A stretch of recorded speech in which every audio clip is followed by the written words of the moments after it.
Yo, this is Stocks and Bars, the Stock Market Hip Hop Podcast, the only place you'll find finance mixed with hip hop. And this is part 2 of our conversation with my cousin, Jes Tierney. Make sure you check out part 1 as we discuss how you can find your way. Let's go.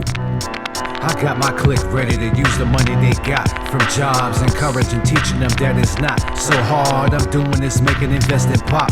You law, it's X-tro. You tuning in to Stocks and Bars. And now for part 2 of our conversation with Jes Tierney, finding your way. So the one thing you said that stuck out to me when you were explaining this is a personality trait of yours, which is helping people, because you are doing this to put people in a better position so they can make more money. And your business is designed to help people do that. You're not out here trying to kill everybody, beat them upside the head to make a fist over fist money. You're really out here because, look, I'm for the people, I'm a servant, and I want to be able to put people in a position so they can step up and elevate themselves. And this is what I'm talking about. Like, you found you, and now you're doing something that you love that's helping people, and then that continually feeds the circle. So totally, you'll never be in the point that you were before. Yeah, never. And it was that mindset, I think, going in with it, that like servant mindset of like, and that is truly Amy and I's personalities. And it was like, we want to help Akron and the surrounding areas have better design, be able to have access to staging, because people think that staging's on like HGTV. They think staging's, just for these big houses. It's not. It's for everyone. It can help you make money, So we wanted to, again, we're not out here saving the world, but we wanted to bring better design to Akron, because we feel like Akron gets a bad rap all the time. It's dingy, it's dark, it's this, it's that. We've heard it. Yeah, like, no, Akron, there are beautiful parts of Akron. I've seen them, personally. And so that's one of the best parts of our job, actually, is being able to see those small pockets of places that have the beauty that people don't get to see. I think that's probably one of our favorite parts of our job too. But helping people, that's where if your heart is in it and you're doing it for the right reason, everything else follows organically. Right. Because I'm not selling anything. I'm dead serious when I say that I believe in it, like down to my core. Right. So, yeah, I know. we talked about we talked about the beauty, right? We all know there's inherent beauty of it, but we all know that there's some ugly houses out there. So is there a house that you would say that I would say that you were approached to say, hey, can you help me sell this? And you're like, nah, I can't help you. Yeah. We are very honest. And I will let you know that. I'll let people know what it is. Okay. What was this house looking like? Tell me what it was looking like. Okay, we thought that the house was going to be. You got to take a breath before you. It was bad. It was so bad.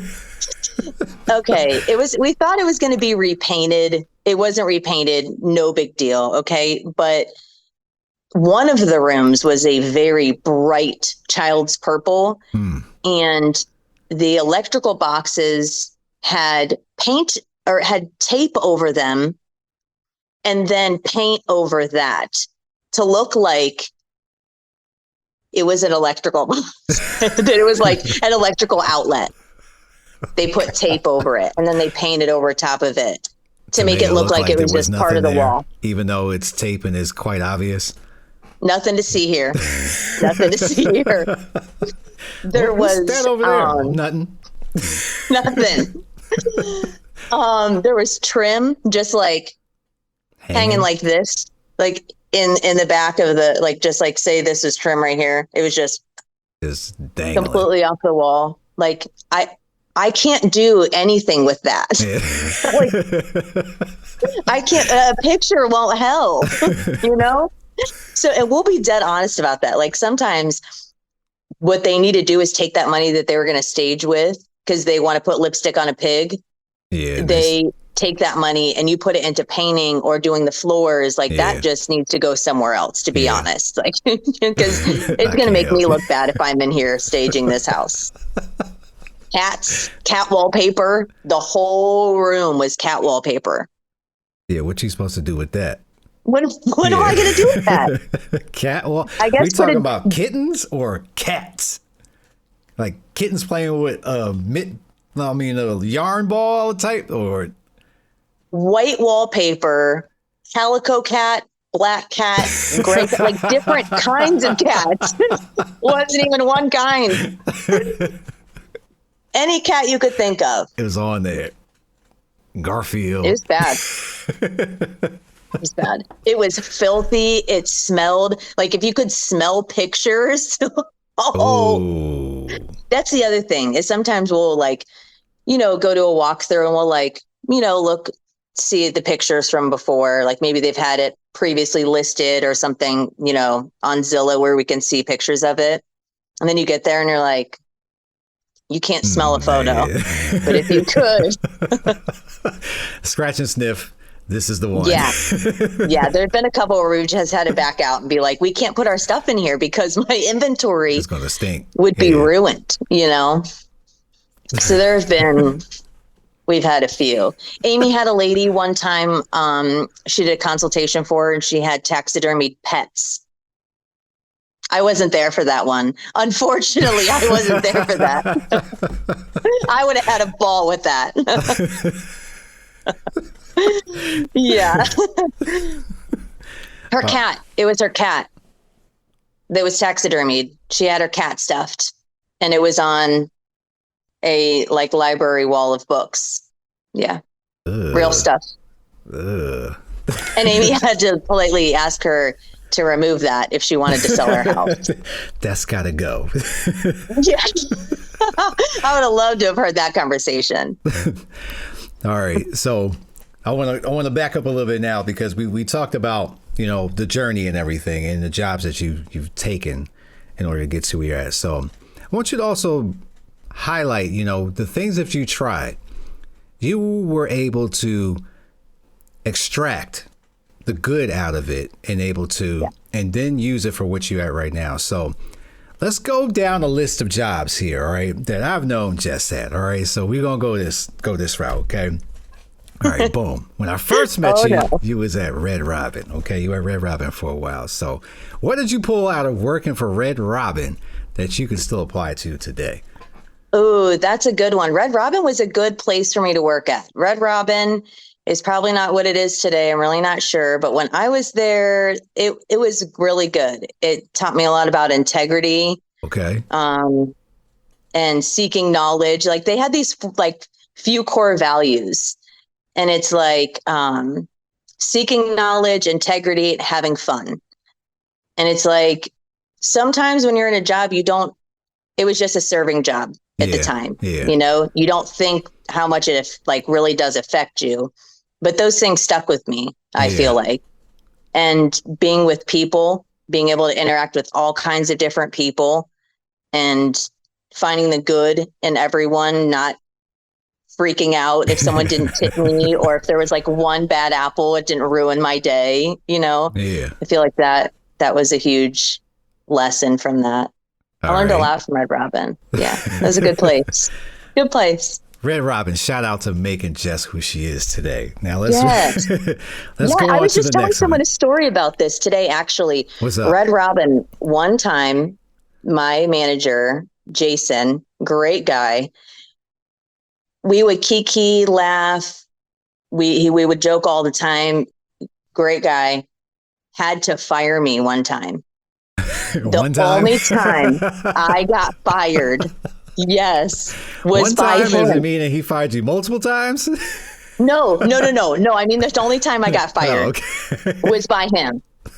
And I totally needed it. I was in my party girl phase. I was just out here whiling, showing up at work whenever I felt like it. I was being an idiot. Yeah. And he was basically I don't want to do this, but I have to. I have to let you go. You're not being your best self. You need to get it together. Up, yeah. He gave me the hard dad, Yeah. And I remember at the time being Jason, meh, but after reflecting on it, I was like, he was right. Yeah. He's absolutely right. Yeah. I'm an idiot.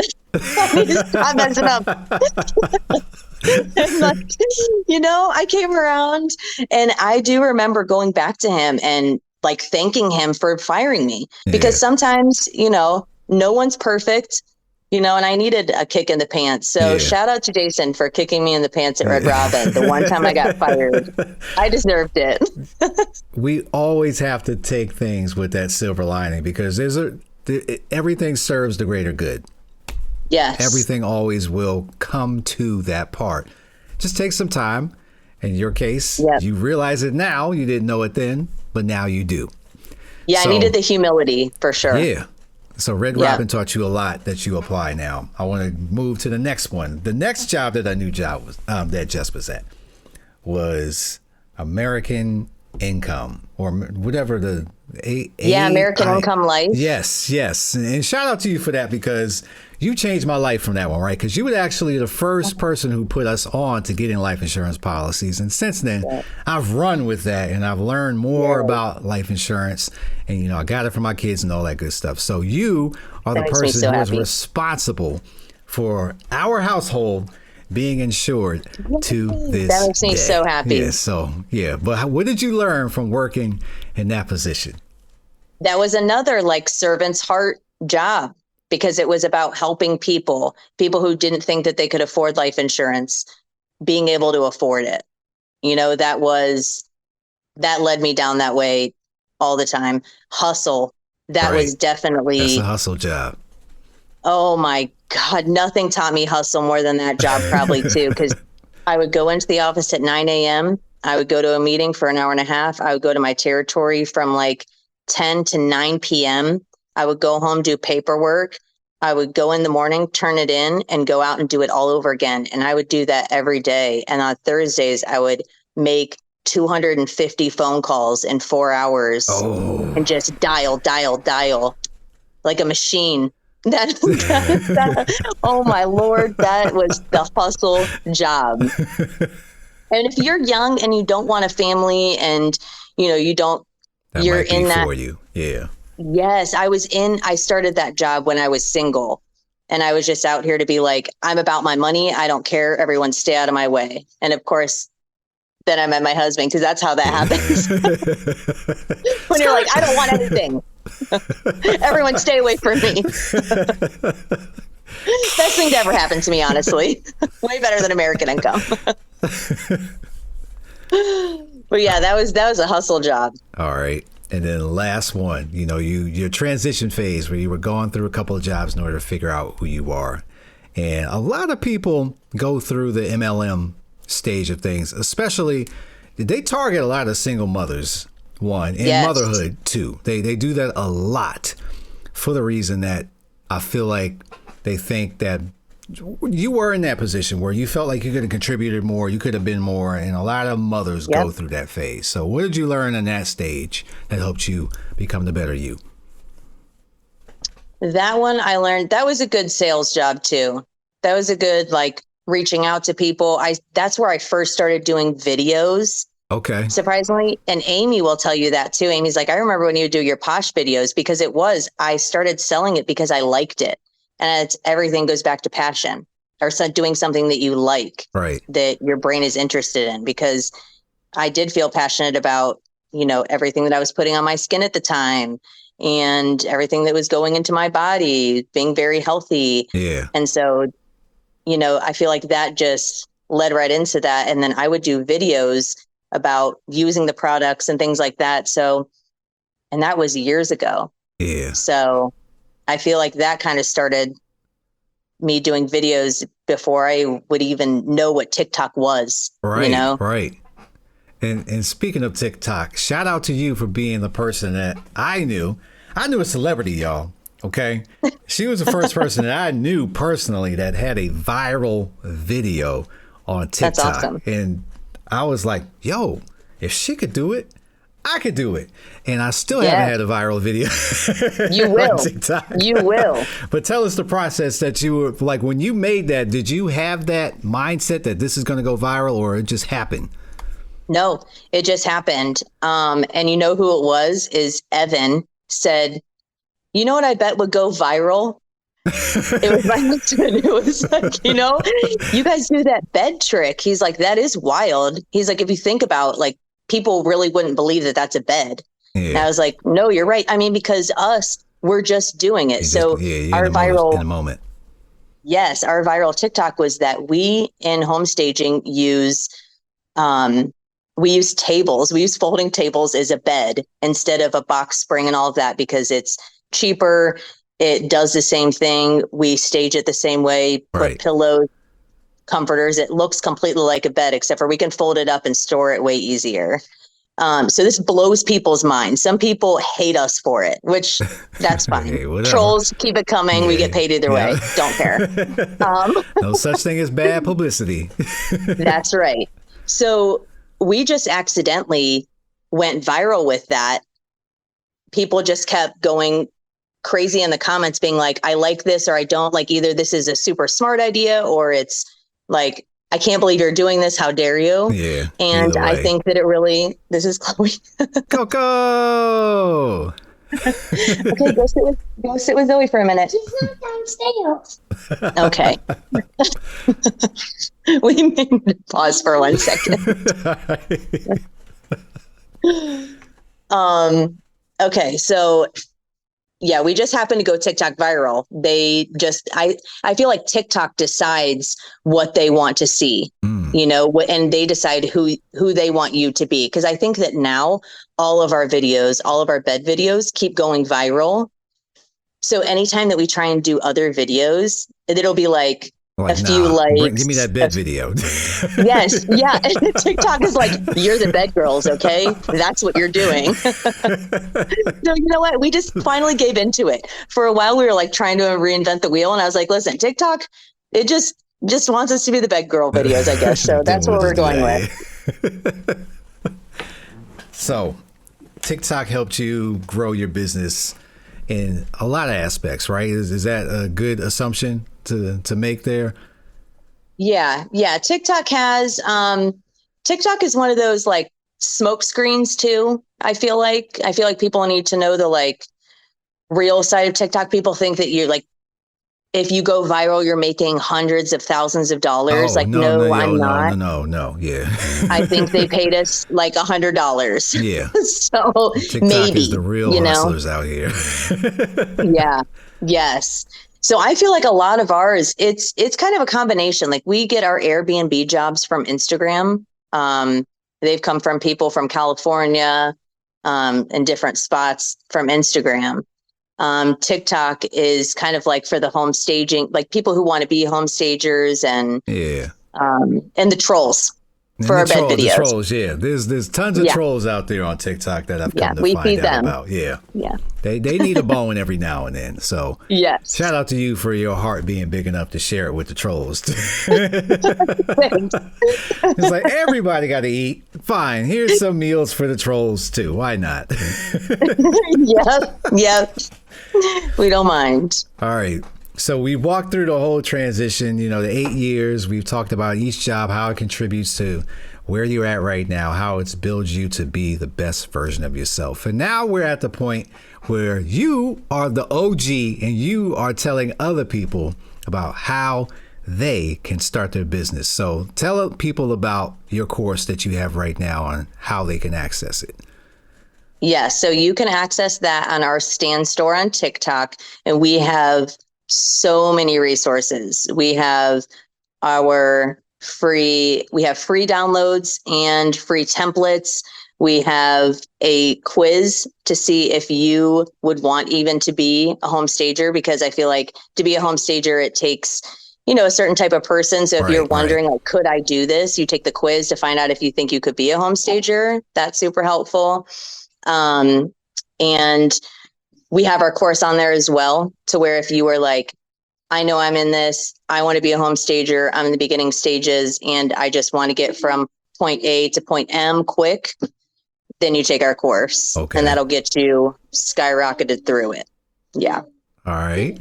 So now that you're the OG, you're once again completing the circle. You fulfilled yourself and now you're helping other people. And that is also an added layer of fulfillment to see other people get their passion, their joy, and ignite that light in them so they can be the better version of themselves.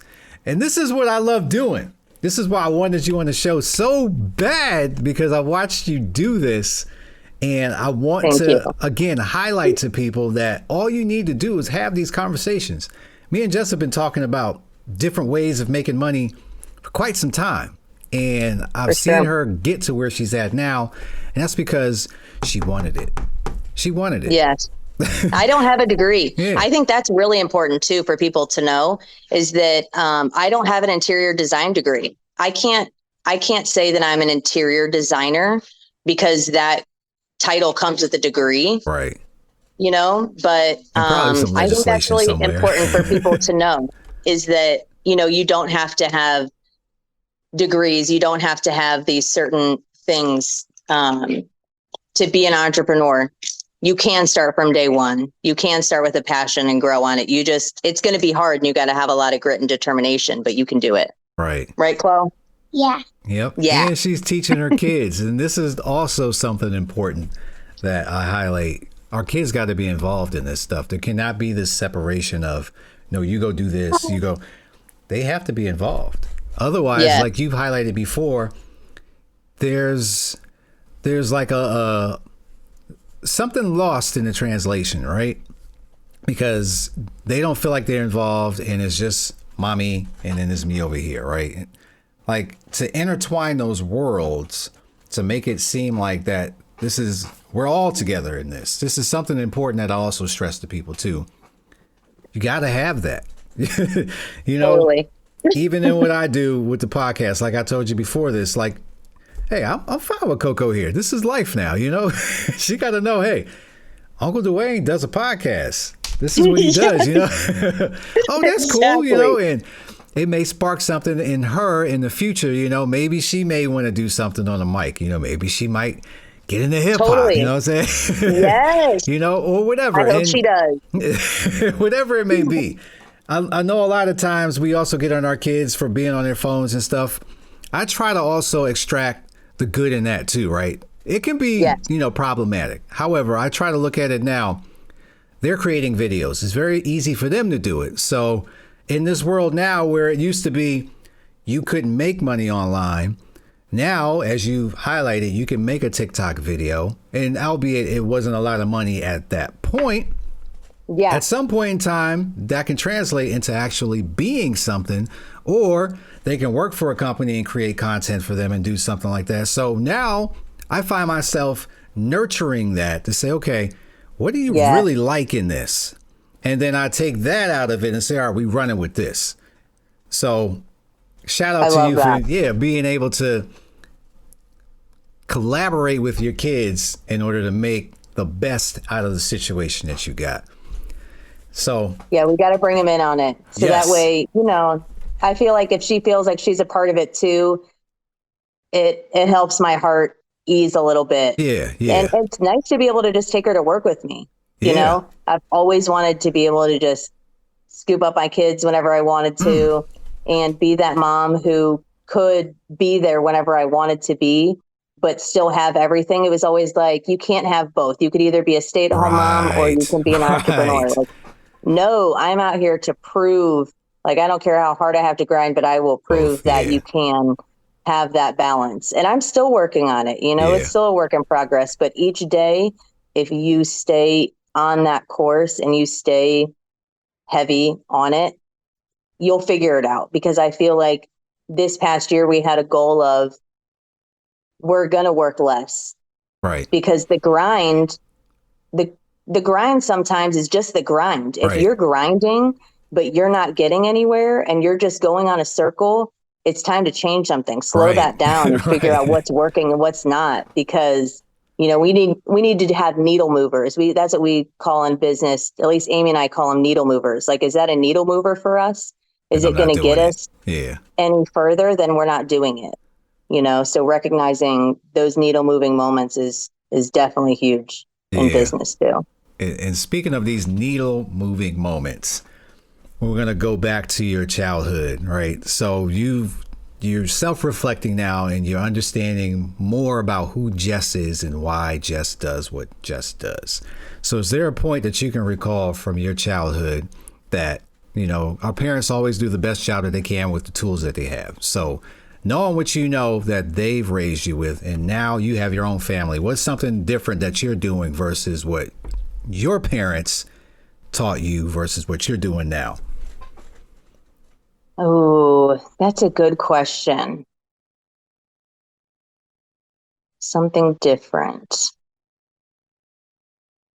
I feel like entrepreneurship is very different. It's like completely different. My parents worked for companies that they retired from. Right. It was something that when I had mentioned to my dad that I was going to be a partner in a small business, he said, "You know what your grandfather would say." And my aunt said the same thing. He's like, "Your grandfather would tell you, don't do that. You're crazy." Because my grandfather owned a filling station. He was a small business owner. He owned a small filling station and fixed the police cars in Ravenna, Ohio. And, he had a small business and they saw probably how it took away from their lives. Yeah. But I was determined to not let that be how I was going to portray that. Yeah. So it was like, no, I can do it, but a different way. My parents did things right and they let me try everything. If I wanted to try a new sport, my dad was like, do it. Yeah. If I wanted to try something, anything I wanted to try new, my mom and dad were both on board of go try it. If you don't like it, you can quit after the season. Obviously, They always made me finish seasons. But, there was a time where I was really good at softball and I quit because it wasn't making me happy anymore. So I stopped because it wasn't making me happy. Yeah. But years later, I went back to it. And I think that it's my parents letting me have that and trusting me that, maybe I'll come around back to it if I wanted, and if it was for me, then I would come back around to it. Yeah. Because my dad is a heavy sports guy. He loves sports. So that probably that hurt Dave's heart that, I was quitting softball, but he took it in stride. I remember him never making me feel bad about it and just saying, okay, if you don't want to do it, then, we'll wait till you come back around to it if you want to. And I did. So them letting me try new things, I think was really good. And recognizing certain traits in myself, and building me up with those things. I joke that it's like, I'm just a Leo and that's how I am. But I do think that my parents, built me up as a kid a lot and were good at complimenting the good things that I had going in my personality to bring those out more, Yeah. I was never too much for them, which was great. I probably was. and shout out to OG Dave too. Uncle Dave, I got to tell you, whenever you hear this, man, you inspired me the other day when we was talking because he was telling me how he was golfing with his financial advisor. I said, God, Dave is the OG. I mean, who else can I have a conversation with right now? I was just golfing with my financial advisor. We was doing. I'm like, man, I got to get there. Yeah, he is. He really is. Good man. And you know what? I learned from my parents' hard work. He worked hard, Yes. Worked hard, put in his time. And there's nothing wrong with that either. Entrepreneurship is not for everyone. So if you are that person who is, going to work and grinding, like hats off to you for supporting yourself and your family, because that's what we got to do out here. Yeah. That's who my dad was. And it created a very good life for him. So shout out Dave Rhodes. Dave Rhodes. And entrepreneurship, just one last point of that. There's nothing wrong with you getting into it slowly. I want to hammer home the point a lot of times that this TikTok world and Instagram and the, be your own boss movement type thing, there's nothing wrong with you being able to have a job and still be able to work on your craft. Yes. You just have to focus on that craft. That's all. It's not going to slow you down. You still need to have bills paid. There's nothing wrong with that. So if you want to be able to jump out and be your own boss, congratulations for making that decision. Just realize that you do not have to just turn things off and say, I'm going full time. You don't have to make that big of a risk. I have a couple stagers that I know. One in particular, she was going through some family medical things and stuff like that. And I told her, it's just, I know she was frustrated. She felt like she was beating her head against the wall all the time. And I said, sometimes in life, it's just not the right time. And recognizing that is a big part of entrepreneurship, is that maybe you need to step back and keep doing those things that are needle movers for your business. Keep working on yourself, keep working on your social media and posts and getting better at your copy and how you want to present yourself. You can do those things slowly until you're ready to make that jump, because, and it just makes small moves. You don't have to make big jumps. You can make tiny moves, even if it's just improving your mental, to get to that place of entrepreneurship and telling yourself that you are that good. Maybe that's going to take some time. So yeah, I agree with that. Give yourself the time. And one more question on here, and I'm going to get to it in a second. Just to highlight one more time about taking the time. This very podcast was something that I had in my mind that I said I could not do. And I talked myself out of doing it for a while because I said, I don't have a mic. I don't have a camera. And I was like, wait a minute. Actually, you have a camera and it records. So what? Like, let's go. That's it. It wasn't the best quality in the world at first, but I had to start. And once I started, then I was able to build upon that. And I say this to inspire anybody who wants to do anything. Just start. Just start. And once you start, you will continually feed into it and you will improve. Like you talked about during the COVID stuff. Even then, I mean, you started, but you continually fed that money back into the business and it got better. Things just continually will serve the greater good. You just have to have that faith in it. Yeah, our first staging was like a hodgepodge of like furniture Amy got from her house in her mom's garage. Like our first staging is wildly different than what we're doing today. I'll tell you that. But, we started somewhere, and it's wild to look back on. So, yeah, you're right. You got to start somewhere. Just do it. You might feel silly. Things feel weird and scary. You're definitely going to feel silly. You're going to feel like, and when you look at it, when you come back around to it and you come like, I did that, but you had to do that. Yes. So that way you could get to where you are. Right. Totally. The stepping stone is ugly, but it's all right. It gets prettier. We own it, though. We own them. Those are our stones. Yep. I worked on it, and it's mine, and I owned it, and it's good. Yes. So, last question tonight. Well, I'm proud of you. Thank you. It's not easy. It's not easy work. We know this, though. Yes. So, last question tonight. We're going to transition into my favorite part of it. Hip hop.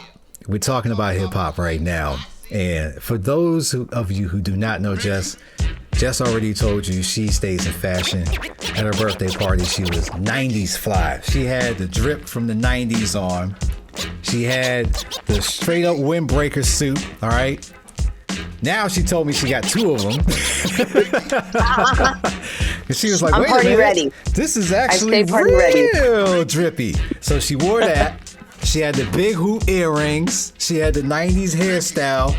Everything was 90s. She was on point with it. And her whole crew was 90s out too. So that was amazing. So what are you listening to right now as far as hip hop is concerned? Oh my gosh. You can take it back. You can say whatever you're listening to now, who's hot, who's not, all of that. But let me know what's in your rotation. You know what I've been listening to? What? Old Outkast. Like, that is serviceable still, yes. Like AT-Aliens. Like, yes. Me and you, your mama and your cousin too. That's my stuff. That is my stuff right there. We right up the late 90s album right there. That came out I feel like I've been banging those late 90s because that was 98? of the party. Oh, the party sparked it. Okay, yeah. Yeah, the party just sparked it. So now that's just what's on my playlist. Some Tupac, All Eyes on Me, you know, the greats. Now, does anything inspire you hip hop when you do any of your staging? You got anything in your rotation that you like, put that on and I'm gonna stage this in 2 minutes flat? Ooh, you're gonna laugh. This may be an unpopular opinion, but I'm gonna say it because you know what? I still rock with him and I'm still loyal. So come at me. But my boy Kanye, no, with all Kanye the good. lights, Kanye's good. all the lights. Yeah, Kanye's still good in my hood. Look, I mean, I'll stand in a room like, you know, that's that. You can walk in or out of a room to that song. Kanye is still good with me. I don't care what nobody says. Same. The man has gone through some things that I've never gone through in my life, so I cannot make any judgments whatsoever on whatever Absolutely he agree. has to say. I've heard some new Eminem too, but I just heard it on vacation. But he was going so hard. Yeah. I do not know the name of the song, and I forget he was on a track with someone else. But I mean, he reminded you. Yes, I'm going to have to find this song for you if you haven't heard it yet, because I was like, wow. Like, M never lost it. He never lost it. No. And he reminds you real quick with that song. Yeah, I'll find it for you. Too. All right. Same. So, Jes, one more time, I super love you. I appreciate you for spending the time with me tonight. We got this in, and as we talked about timing, the timing is just right for whatever it was back then. It wasn't supposed to happen, but now here we are, and both of us are inspiring the world. I hope that I can be some type of service to you, a vessel of some sort to help you get to where you want to be in life. I appreciate you. I appreciate what you do for your kids, your husband, your family, everything you're building. I love it. And like I said, I love you so much. I love everything you're doing. I can't wait to contribute in some shape, form, or fashion to making you the better version of yourself. So thank you for coming on. Same, cousin. I love you so much. Thank you for having me. I'm so glad I was able to do this. And you are an inspiration. You are a good man and a good husband. And I love you tons. Thank you. All right, and we'll catch you. Keep doing it. Yes, keep going. And we'll have to recap another time on the next successes that we achieve. Sounds good. I'll see you then. Yo, Primo, let me hold this beef for a minute, fam. Put a little finance on it. Brooklyn. Yo, that concludes the podcast with me and Jes. I'm glad to have you on here. For you to be a guest, it took a while, but one time I knew it'd be a yes. Now we showcase to the world how you could be your best. Simple answer to how we got here. We invest. If you want to, get at me, dog. DMX. Hit my Instagram. All you gotta do is DMX. Teach the word about charts, show you how to read them next. Helping the culture grow. That should be the flex. No more money phones allowed. We should help you see the steps. Hip hop runs the world. We can make it free of stress. Eliminate the middleman. Display us being blessed to live. Stop degrading ourselves with energies that's negative. Gotta start somewhere. Stocks and bars. Let's begin. Ballin' out. Put the trades on ESPN. Follow me. Let's be friends. This podcast set the trends. Stocks and bars.